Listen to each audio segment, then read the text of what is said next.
Cari telespettatori, rieccoci ancora insieme anche quest'oggi per parlare di agricoltura e quindi rispondere alle vostre domande, alle vostre mail, un po' radunando le diverse questioni.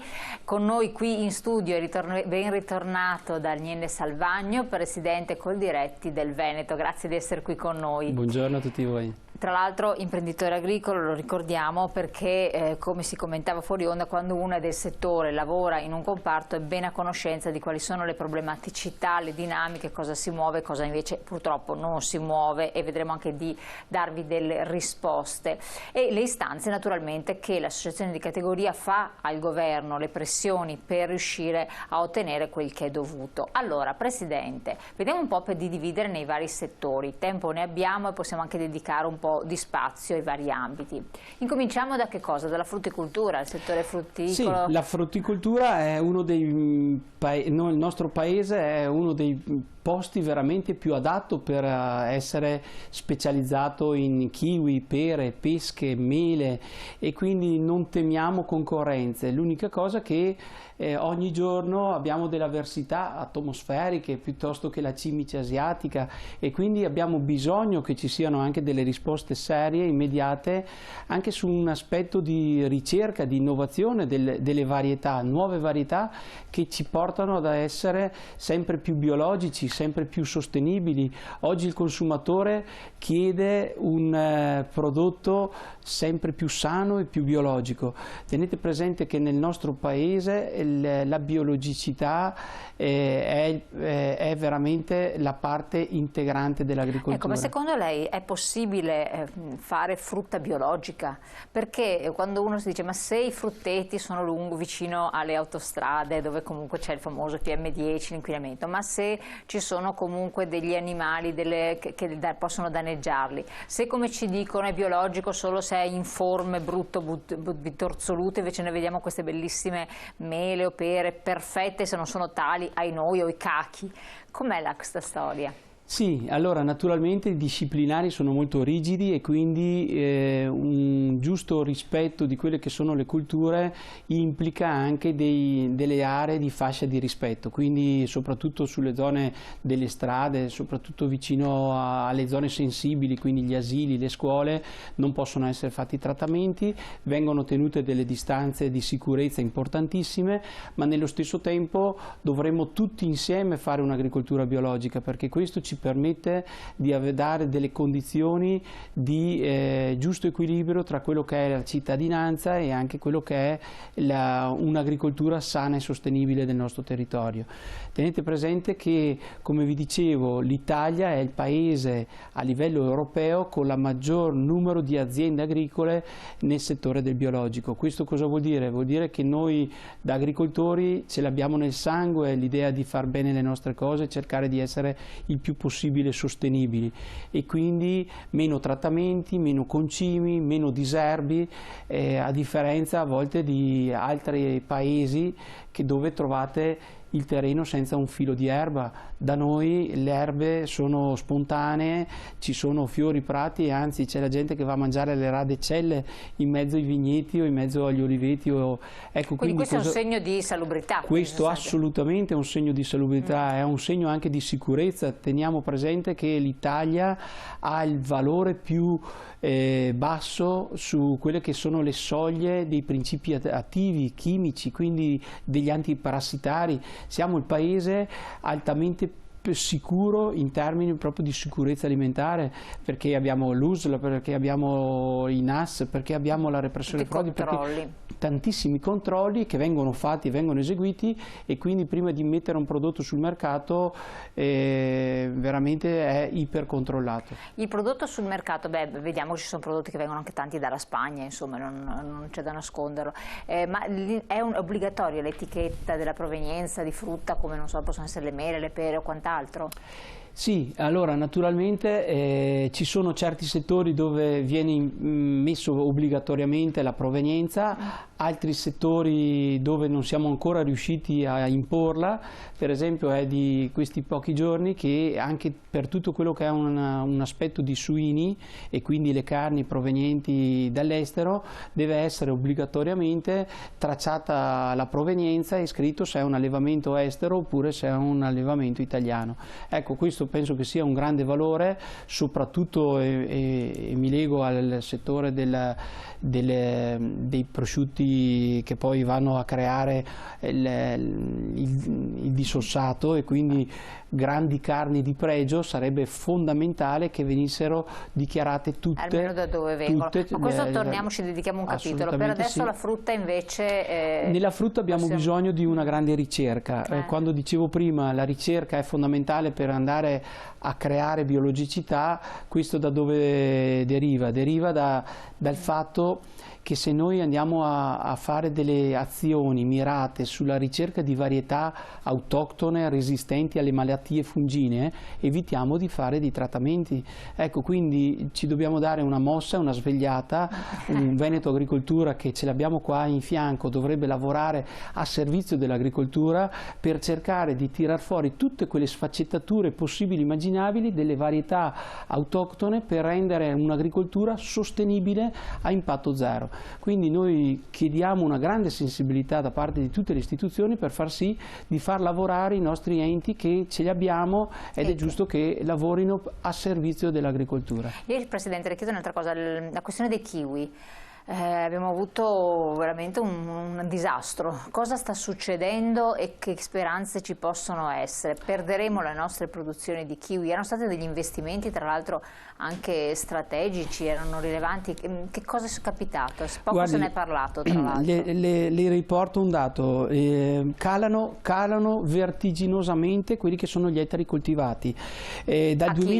Di kiwi. Dal 2012 la diminuzione è del 60% delle superfici coltivate a kiwi, pari 60%, 1700 ettari, con una perdita di 42.500 tonnellate di prodotto, per un valore di 34 milioni di euro. E la gente non è che non mangia più kiwi, il problema è che lo compra dall'estero, e quindi non abbiamo prezzi da paura per e non solo, magari anche con delle problematiche di sicurezza alimentare, perché continuo a ribadire, da noi il prodotto viene sicuramente più sano e più salubre. Come si fa a sapere se un kiwi è italiano oppure viene dall'estero? Oddio, bisognerebbe chiederlo al negoziante, bisognerebbe farselo dichiarare, perché oggi, come oggi, nel momento in cui io chiedo un prodotto italiano e mi dicono sì, lo è, lo deve essere veramente, altrimenti è una truffa.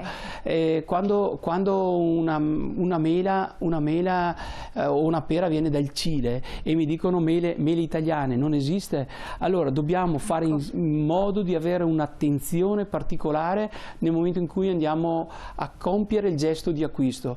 Nel momento in cui acquisto un prodotto devo essere certo che quel prodotto stia soddisfacendo la mia scelta, e qua la scelta nostra è quella di scegliere i prodotti italiani, perché è l'unica maniera per cercare di sollevare una nostra agricoltura. Ecco, solo questo, ma cos'è una malattia della pianta del kiwi? Sì, abbiamo creato anche più aspetti di carattere anche strutturale dei terreni. Si pensava che ci fosse un'asfissia radicale derivante dalle irrorazioni per scorimento. Allora si è creata una baulatura nelle coltivazioni, ma anche lì non c'è stato di grandi risultati. Da 4.000 ettari siamo passati a 1.000 ettari, cioè vuol dire perdere un valore inestimabile, e nello stesso tempo il contesto di quello che è l'indotto, aziende agricole che si devono rivolgere a altri settori. Ma quando un produttore è abituato a produrre quella cultura ed è specializzato per farlo, è lì che dobbiamo intervenire immediatamente con la ricerca e dargli tutte le possibilità per poter scegliere altri cloni, altre varietà, ma anche resistenti a quelle che possono essere delle problematiche del suolo. Noi, Verona è una delle città, veramente delle zone più vocate del kiwi, ma tutto il Veneto potrebbe essere veramente una regione ridente resistente. Ecco, noi dobbiamo... Ci sono speranze di recupero secondo lei? Sì, ci sono degli esiti positivi in questi ultimi mesi di varietà che possono essere resistenti, l'abbiamo visto anche nel vino. Nel vino ci sono delle varietà autoctone resistenti che cosa hanno fatto? Hanno cambiato e modificato quello che poteva essere la resistenza alle malattie fungine, quindi al posto di 12 trattamenti se ne possono arrivare a farne 3-4 e mi capisce che vuol dire abbattere di un 60% anche un impatto, quindi creare una coltivazione biologica importante.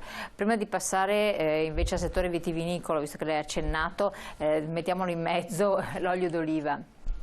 L'olio d'oliva c'è una legge, ecco, è stata fatta, è la legge italiana nella quale un olio deve essere dichiarato, se 100% italiano vuol dire che è solo olive italiane lavorate in Italia e quindi c'è scritto... Nate in Italia. Nate e lavorate in Italia. Ecco, questo l'abbiamo voluto in maniera forte noi produttori e naturalmente ci hanno dato ragione. Nel tutto quello che si trovano in giro c'è le miscele di oli comunitari, ma c'è scritto magari in piccolino, ma c'è scritto. Allora la nostra attenzione qual è?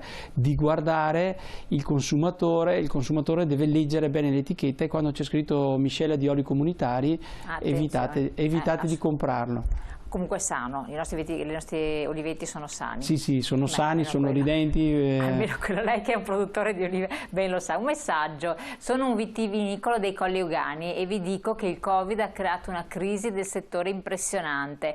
E poi, quali ristori? Eccolo qua, questo l'hanno chiesto in parecchi. Allora, sì, il settore vitivinicolo, adesso lo affrontiamo insieme.